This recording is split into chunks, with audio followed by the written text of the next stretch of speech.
Yo, what's up fanbase? It's your boy Blaze Hollow coming at you again with a new What If. This time we'll be bringing you YouTuber Academia. I know that a lot of you have been waiting for this, especially because of the character sheet, so let's just run that intro and get started. Kiss your head when you cried for me. Hold your hand while the pain was over. Keep you warm by the roaring sea.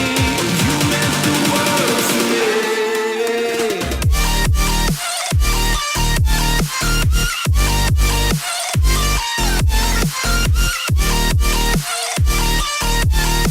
Oh, you meant the world to me.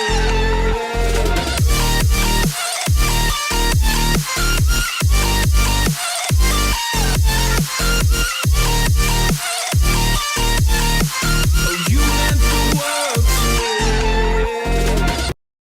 Most people will just question things that they just don't understand, while others will follow those that they trust, and others will just betray you just so they can get ahead. In this story, you are going to find the answer to all three of these statements. Blaze, wake up. You know the teacher is going to scold you again if you sleep in the middle of class one more time. Blaze got up slowly, noticing that he was still in the classroom as he looked around, seeing his two closest friends, Kazuma and Ryan. Oh, hey guys, how the hell did you get into my bedroom? Kazuma started to facepalm as he shook his head very slowly at Blaze. First off, we're not in your bedroom, and second, you fell asleep during class again. You're lucky that we got here before the teacher did. But luckily for you, he's still dealing with other students at the moment, or else you'd be sent to the principal's office again. Ryan was trying to hold back his laughter, thinking about how many times Blaze been sent to the office for the exact same thing. You know, if you think about it, Blaze should get an award for most times being sent to the office for the exact same thing. Blaze was finally able to fully awaken himself. Hey, it's not my fault that my dad kept me up all night practicing to control my toxins. It's the only way that I can keep myself under control and be able to create antibodies quicker, just in case someone becomes an unnecessary victim just like last week. Brian sat down at his desk right behind Blaze as he started laughing. Oh, that's right, you got startled by somebody making explosions, so you released your toxic cloud on him, making him have to go to the hospital. Blaze felt embarrassed knowing that he couldn't control his quirk when he gets startled. Yeah, but luckily it wasn't anything too serious since I was able to inject him with the antibodies real quickly. I don't remember what the guy's name was, but the entire time I was trying to help him, he would not stop shouting at me, telling me to stop. Kazuma just shook his head as he sat down at the desk right in front of Blaze. The guy's name was Bakugo. The thing that surprised me most is that you weren't scared about him talking to you in such foul language. Blaze started to click his fingers together, feeling a little bit sheepish. Actually, the only reason I wasn't afraid of his harsh words is because you and Ryan hit me over the head telling me to get better control over my quirk. The door to the classroom slid open as everybody noticed the teacher coming in and started to get quiet as he closed the door behind him, placing a stack of papers on the desk as he then had a grim look on his face. Well, students, I really didn't want to do this, but the school asked me to all give you an aptitude test, but you want to know what I think about all that? He then picks up all the papers and tosses them into the air. Why would I bother with that when I know that all of you want to go into the hero course? Almost everybody in the classroom started to get excited as they were using their quirks, only except for three people who were sitting by the window, which was Blaze, Kazuma, and Ryan, who were annoyed about everybody going crazy about not having to take the test. Ryan stood up as he started to clap his hands, trying to get everybody's attention. No offense to all of you, but the only people in this classroom that have a chance of getting into the hero course are the only ones that aren't making a spectacle out of all of this. Blaze was trying to hide himself behind his notebook so people wouldn't look at him directly. Please don't make a scene, just sit back down. I know how you feel about this is crazy, but not right now. Kazuma stood up, trying to defuse the situation before everybody started ganging up on each other. Listen everybody, I think that we have an equal chance of all getting into a hero school, but you have to realize that there are others out there who might want it more. I say instead of going crazy and starting to throw shit around, we should spend time training or trying to figure out what we want to do that could make ourselves better, because isn't that what makes a true hero? The teacher applauded the kind little speech as everybody started to calm down and actually go back to their desk and sit down properly. The teacher then pulled out his laptop to look at the three students' test results as he was actually very surprised. I guess I shouldn't be too surprised that the top student is actually able to keep everyone in line, so are you going to actually try out for UA, Kazuma? Kazuma got a big grin on his face as he felt like he was on top of the world. Of course I plan to go to UA. My father went there and became one of the top 10 heroes, so I do plan to take his spot one day so I can go even further than he did. The teacher continued to type away at his computer so he can actually get two more results that he was looking for. Well, it looks like you might not be the only one who's going to be making it into UA. Ryan has as much of a shot as you do, along with Blaze. Everyone in the class actually wasn't shocked about the first two people that the teacher brought up, but when they all look at Blaze, they actually were a little bit worried, glaring at him, knowing that he had very powerful quirk but terrible control over it. When Blaze realized that his entire class was staring at him, he started to freak out, not liking it as everyone was just looking at him weird. Blaze then stood up as he got behind Kazuma, trying to get everybody's glares off of him. I would appreciate if all of you would stop staring at me like that. Listen, just because I have a problem with groups and I don't actually have that much control over my quirk doesn't mean that I can't become a hero. The entire class just started to laugh at him as the bell rang for school to be over, as everyone started exiting the room for summer. However, the three of them just stood there as Cosmo was annoyed with everyone while Ryan was rolling his eyes and grabbing his bag. Blaze then grabbed all of his books and placed them into his bag as he threw it over his shoulder. Hey, Cosmo, do you want to come over to my place and hang out today? Cosmo started to walk away but then turned around to face his two pals. Sorry, my dad wants me to train with him today since it's his day off. Also, he wants to put me on this intense schedule so I can be ready for UA's entrance exam. Ryan then saw this as an opportunity as he got excited. Hey Blaze, why don't we go check out the new bridge that's being built over the sea? I heard that it's got halfway done so we can actually go check out the awesome view. Blaze smiled as he realized that his day is actually not going to be boring anymore. Sure, that sounds like fun. I also think I know a ramen stand that's nearby there so we can get something to eat after we're done. Kazuma started to walk away as he waved at the both of his friends. I'll see you guys later and try not to do anything stupid. After the both of them gathered all of their things, they started heading downtown towards the construction site of the new bridge. What was weird is that nobody was there, as they actually looked around seeing no construction workers or pro heroes guarding the bridge. It seemed very out of place. Ryan was actually a lot more excited knowing that it's going to be completely easy for them to sneak onto the bridge now. Well, it looks like it's our lucky day. It seems all of them went home early today. Blaze was starting to get a bad feeling about all this, like he should just go home and forget all about it. I don't know about this, Ryan. Doesn't this seem a little bit fishy? Usually this place is very well guarded. Ryan just took a deep breath as he patted his best friend on the back. I know, but think about it. We'll be the first people to get to walk on the bridge who aren't a part of the construction crew. And maybe we can carve our name somewhere on there. Doesn't that sound cool? Plus, we can probably get some pretty good images from the view up there on top of the bridge. Blaze did like the idea of being the first citizens to get to walk on the bridge. Plus, he really wanted to get some pictures of the oversea view. Fine, but if we get caught, all I'm going to say to you is that I told you so. Ryan just smiled as he knew that his friend was finally on board with all of this. Listen, if we get caught, I'll end up paying for your lunches for the next 2 weeks. Blaze nodded as the both of them went onto the construction site and then onto the bridge. They both thought that the sight that they were seeing was amazing. Even the view of the city looked fantastic. After about 30 minutes of walking, they finally reached the edge of the incomplete bridge. They then noticed that they were way out at sea, realizing the amazing view of everything. They didn't even know where this bridge was going to be leading to, but no matter what it was, they were going to be impressed. Blaze pulled out his phone and started taking pictures of the city from the great sea view. This is so worth whatever trouble we might get in just for being up here, but I'm so glad that you actually talked me into it. Ryan had a grin on his face as he started to look around, noticing that no one was there except for the both of them. Hey, why don't we do a silly picture where you go over to the edge of the bridge and pretend to fall, and I'll take your picture, and then we can send it to Kazuma later, having him freak out about it. Blaze started to chuckle, thinking that it would be funny to see Kazuma's reaction when he finds out that we're all right. Sure, why not, but before we do anything else, why don't we carve our names into the side rail of the bridge just like we were planning to earlier? Ryan just nodded as he gathered energy around his two fingertips as he started to get ready to carve into the bridge. Sure, do you want me to write both of our names, or do you think you can handle putting your own name onto the bridge? Blaze bit onto his pointer finger until it drew blood as he had it sharpened into a pointed edge. I can handle it. Both of them then walked over to the side of the bridge as they started to carve their names, and while also adding the title of First Citizens to Walk Here. Blaze then walked over to the edge of the bridge, but as he was about to turn around, he felt a sharp stabbing pain in his side, causing him to fall off the edge of the bridge as he splashed down into the water in agonizing pain. As he was able to regain his senses, he realized that he'd been stabbed in his side and then went up to the surface of the water to get some air in his lungs once more. Ryan then looked over the edge of the bridge. Blaze, don't worry, I'm going to get help. Blaze started to get concerned for his situation. Please don't let this be the way I die. I just need to make sure that I can get to one of the support pillars so I can climb up out of the water. Blaze looked out to see that he was actually quite a far distance in the water away from one of the pillars. Knowing that he's going to to have to swim for it. After about 2 hours of swimming and fighting for his life against the tide, he was able to make it to the pillar. Clawing his hand into it, feeling weak from the water slamming against him as he was finally able to pull himself out of the water. As he climbed up using his blood-like claws, after about 15 minutes he was able to get on top of the bridge safely. His clothes were completely soaked while he was completely exhausted and bleeding out from his side. Blaze was falling in and out of consciousness as he started to notice someone walking towards him. As he passed out, he then woke up a few hours later in a hospital room with an IV in his arm and the room being completely empty. Where am I and what happened? A doctor walked in, actually completely surprised to see that the boy was awake. Well, I have to say you're a lucky man because your body was completely below your actual body temperature. And it seemed that your body was low on blood since you were shot in your side. I'm not going to lie, if you were here any later you probably would have died. Blaze didn't even try to get up as his whole body was aching as he was listening to every single word the doctor said. How did I get here? Also, is Ryan okay? Because I was with him when I got attacked. The doctor was actually completely confused by the boy's statement. I don't know about your friend, but the pro hero gang Orca noticed you climbing the bridge on his boat as he went to go check on your condition. He's actually in the waiting room waiting to ask you a few questions. If you feel like you can answer them, let me know. Blaze was a little bit hesitant, but he felt that he had no choice because he was worried about his friend and thinking that the pro hero would actually have the best chance of finding him. Yeah, I'll talk to him right now. The doctor then went and got the pro hero, but when he went to the waiting room, he noticed that there were more people there than before, as he recognized the number 3 hero Coco along with the number 2 hero Gilgamesh and his son Kazuma, as he then noticed that Gang Orca was actually standing right between the both of them. The doctor was a little bit nervous approaching 3 pro heroes at the same time, but he knew that he had to do it since it was his job as he stepped forward up to them. Sorry to interrupt your conversation, but Mr. Gang Orca, the boy has woken up and is ready to be questioned. Coco stepped forward looking extremely worried before anybody else could do anything. Please tell me that my son is going to be okay. Doctor just adjusted his glasses as he got ready to explain the whole situation. He should be fine, but he needs to stay in the hospital for a few days while he's recovering from near blood loss and hyperthermia. But other than that, the only major thing he'll have to do is get some stitches for the wound in his side. Gilgamesh actually got curious because the doctor said that he got a wound in his side. He didn't explain what it actually was caused by. Are you telling me, Mongrel, you weren't able to figure out if he was shot by somebody or if the wound was caused by someone stabbing him? The doctor then looked over his charts as he looked up to the 3 pro heroes. That's correct. It's actually kind of strange. It seems that he was either pierced or stabbed by something that doesn't exist. There was a little bit of a residue left in the hole in his side, but before we could analyze it, it disappeared, so we don't actually know what pierced his flesh. All I can tell you is that it was not a physical object. King Orca finally walked past all of them, wanting to get his answers from the interrogation he was about to give. I think we will get better answers from the boy himself instead of stopping a doctor from doing his job. Kazuma followed closely behind Gang Orca. I agree. I want to make sure whoever did this is brought to justice, but first I want to make sure that my friend is okay. Blaze was looking out the window of his medical room waiting for the pro hero to show up, but as soon as the door opened, he was surprised to see his father along with his best friend Kazuma and 2 other pro heroes. Well, I'm really surprised. I didn't expect Gilgamesh to come with you, Kazuma. I was expecting your mother, but not him. Gilgamesh was very offended by that statement. You should be grateful, Mongrel. My son was worried about you, so I decided to tag along to make sure he didn't do anything stupid. Coco walked over to his son as he gave him a big hug, happy to see that he was alive. When we get home, we're going to have a major talk about why you don't go into construction sites without permission or supervision. Gang Orca fake cough so he can try to get everybody's attention. I'm sorry to break up the emotional moment, but I have an investigation I need to start here, so if you can allow me to speak to the boy alone for a few minutes, I would appreciate it. Any questions that you have for him, you can get afterwards when I'm done with him. Everybody understood as they left the room, leaving Gang Orca and Blaze alone. The pro hero grabbed a chair and sat down next to the medical bed as he grabbed the clipboard so he can write down everything that he hears. So, can you explain to me in detail what happened? Blaze tried to recall what happened. As he was doing so, he was confused because nothing seemed to be out of the ordinary until he was hit with something from behind. I guess my buddy Ryan and I thought it would be a good idea to go check out the new bridge. But what was weird is that when we got there, no one was around, not a pro hero, no employees, nothing. So we saw it as an easy opportunity to go onto the bridge and carve our names onto it. Once that was done, we got the idea of a funny photo that we could send to Kazuma about me falling off the bridge. But before before I could turn around, I was hit by something and then I fell off the bridge, heading into the water, fighting for my life against the waves. After that, I climbed back up onto the bridge using one of the support pillars, but once I got up there, I didn't see my friend or anything. I just blacked out and then I woke up here. Gang Orca was actually confused about half of that statement, knowing that there should have been a pro hero assigned to watch over that construction site. So from what you're telling me, that the both of you were completely alone, and as a joke you were going to pretend to fall and then you ended up getting hit by something, while also not seeing the person who did it, and you don't know the results of what happened to your friend who was about to take the picture of you. Blaze was starting to get concerned. All of those statements are correct. Gang Orca was getting an uneasy feeling, thinking that this whole thing could have been a setup to kill Blaze, but it ended up failing. Blaze was happy knowing that people were going to be looking into a situation. Thank you so much. Gang Orca took all the papers that he was writing down on as he left the clipboard on the medical table. As he left the room, everyone started to walk in wanting answers as Blaze explained the story for the third time today to all of them, as they seemed to have a grim look on their face, like they were all thinking about how this could have played out. Gilgamesh just looked over at Coco. Is it me, or does anybody else smell a setup? Coco really didn't feel like having this kind of conversation right in front of his son, but he knew that he had to. Yeah, it's kind of fishy. I might have to do some research on the construction company that was supposed to be working on the bridge. Kazuma just grabbed a chair and sat down next to the medical bed. Are we seriously thinking about pointing the finger at Ryan? Sure, they were both there, but what was the motive? Why would he try to kill Blaze? Coco just put his hand on his chin as he was starting to think about everything. That's the one thing that both Gilgamesh and myself are missing in this whole scenario. Gilgamesh's eyes popped wide open as he came up with an idea. Hey, wasn't Ryan's grandfather actually involved in the Crimson Rose incident? Coco went pale as soon as he heard all of that. Gilgamesh, we are not going to talk about that here. We both agreed that we would never talk about that incident in front of our children. So why are you going against that now? Gilgamesh started to realize that it actually wasn't a good idea for him to say that in front of everyone. Sorry, I wasn't thinking. I was trying to put all the pieces together and it just came out. Kazuma was completely confused, trying to figure out why the room got so tense so quickly. What exactly is the Crimson Rose incident? Blaze started to hang his head in sorrow, remembering the small pieces of the information that he has on the incident. The Crimson Rose is something that caused my entire family to split apart and almost caused so much destruction. I don't know much about the incident myself. All the pro heroes who were involved tried to keep it under lock and key. Kazuma then looked over at his father and then at Coco, realizing that neither of them wanted to talk about it. But what does that have to do with Blaze? There's so many things that don't add up. We're talking about a mystery that has no conclusion, so don't you think that we deserve some answers? Gilgamesh just looked at his son with a very serious glare. Even if we did want to tell you, we couldn't. Only those who have been sworn into the top 10 can actually know the secret of the Crimson Rose. So if you want answers, either find them out yourself or get strong enough to get into the top 10 pros. Coco just walked over to the window, having his back to everyone, as he could actually see his hands shaking thinking about this entire day. All this means is that we'll have to put more safety measures around Blaze. So I'll have some of my sidekicks walk around him from a distance, so I'll be notified straight away if something happens. And I'll have to boost up his training. That's all that needs to be done. Blaze could feel his entire body going cold even though he was in such a warm room. I wonder what Mom would say if she was here with us right now. Kazuma put his hand on Blaze's shoulder, trying to comfort him. I bet if she was here, she'd be worried about you just like the rest of us. Coco walked across the room, putting his hand on Gilgamesh's shoulder, trying to pull him out of the room. Your friend is right. Your mother was a loving person. She would be worried sick if she saw you right now, never wanting to leave your side. So don't ever forget that, Blaze. Your mother will always love you no matter where she is right now. Gilgamesh could feel the frustration in his friend's eyes as he followed him to leave the room, but wanting to say one last thing to both of the kids. To be honest, I'm surprised she's not here with us, but I will tell you one thing I'll never forget about her. She was a good friend and a good person. Both of the pro heroes closed the door behind him as Coco punches the wall on the other side of the hallway in frustration, as Gilgamesh grabs a hold of him, trying to get him to calm down. You only have yourself to blame. If you were to tell him some of the truth, maybe some of this could have been avoided. Coco was trying to pull himself together as a few teardrops went down his face. I know, but it's too dangerous for him to know. I'm just glad that this whole day is over. I just feel like I lost her so long ago, and I don't know what I would have done with myself if my son would have been killed today. Gilgamesh had a golden portal open as two wine glasses come out, having red liquid inside of both of them. Here, mongrel, I feel like you're going to need this drink after the day that you've been having to calm your nerves. Coco takes his glass as he starts to take a few little sips out of it, feeling like he's calming down completely and getting his composure back. Thanks, I needed that more than you'll ever know. Gilgamesh just starts to sip on his drink like it's a regular casual afternoon. No problem. Hey, I got an idea. Since both of our boys are going to be on summer vacation, why don't we take them out of the city and do some serious training for the next 10 months before they have to do the entrance exam for UA. But that's where I'm going to leave it off this time, guys. I hope that you're all going to leave your lovely comments down below for this series and let me know how you feel about it. I really do want to know, and also know that we have a Discord, so do check that out. We'll have a link down below. And if you're actually listening to this message, you're going to get to know a special treat is that I'm actually going to try to get part 9 of All for One done before Christmas, but if I don't, I'll at least have it done before New Year's. But with all that said, I'm out, guys. Peace.